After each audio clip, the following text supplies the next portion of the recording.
Feeling exhausted even after fun conversations doesn't mean you're antisocial, and it definitely doesn't mean you don't care about the people you enjoy. It simply means your brain is doing more behind the scenes than anyone realizes, because while others walk away feeling energized, your mind is replaying details, reading subtle cues, and processing emotional information so deeply that by the time you're alone again, you're not tired of them. You're tired from the amount of mental work your brain just did. What you're experiencing is a quiet psychological pattern common in introverts, empaths, and deep thinkers. And research shows it has nothing to do with liking people less and everything to do with how your nervous system handles stimulation, meaning the more meaningful the interaction is to you, the more energy your brain burns trying to stay present, socially attuned, and emotionally accurate. Your brain feels drained because conversations you care about activate something psychology calls high social monitoring, which means you're subconsciously tracking tone, expressions, pauses, emotional shifts, and the general rhythm of the moment. And while others simply speak and react, you're processing layers of information at once, making sure you don't misread anything or respond out of sync, which feels natural in the moment but costs energy afterward. The same way focusing hard on a puzzle can be enjoyable, yet mentally exhausting at the same time.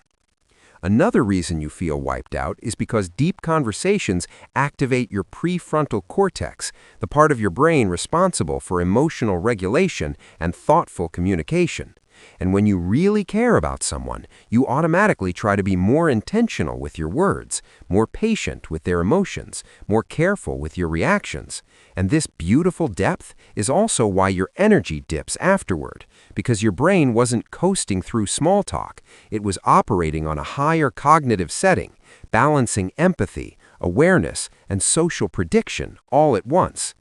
You might also feel drained because your nervous system reacts strongly to emotional resonance, meaning when someone you care about shares their feelings, your body mirrors their emotional state through something called neural resonance. And even though this makes you incredibly understanding, it also means you're absorbing tiny emotional waves that other people don't even notice.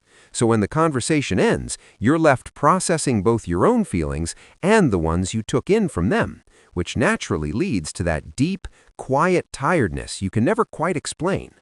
Another layer is cognitive overstimulation, which happens when your brain has been socially on for too long.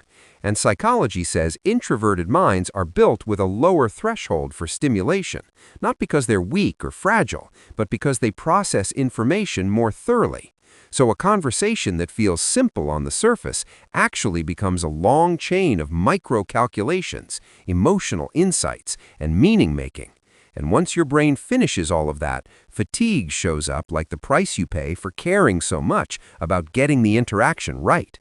And beneath all of this is the fact that you value emotional quality more than quantity. So when you talk to people you genuinely like, you give them the best version of your presence. And being that intentional is naturally draining, but in the best possible way, because it means your energy isn't random, it's invested. And the tiredness afterward is simply proof that you showed up fully, honestly, and with depth.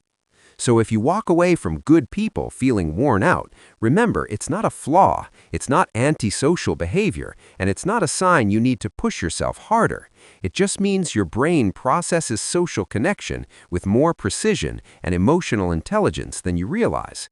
And the tiredness is the natural after effect of caring deeply and engaging fully.